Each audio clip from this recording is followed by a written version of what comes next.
Good afternoon, Latvia. Today we are pleased to invite our partner, Greenline Energy, Janice, to introduce you about how the hybrid systems to use the high voltage batteries.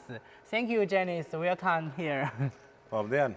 Tātad šis ir 50 kW dēja invertors, kura galvenais uzdevums ir nodrošināt mājasniecību vai nelielu ražotni ar autonomu elektrības apgādi.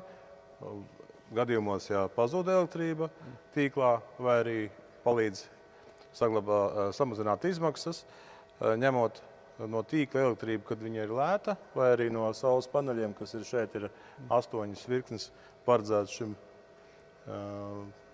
mērķim.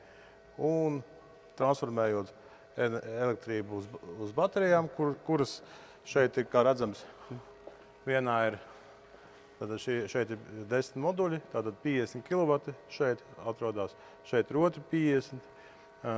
Par drošību rūpējās gan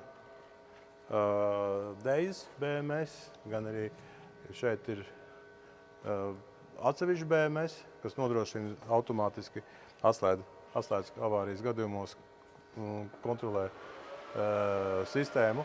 Ja ir nepieciešama kaut kādi rūpnīcas upgrade, tad tas ir iespējams noskanējot šo kodu.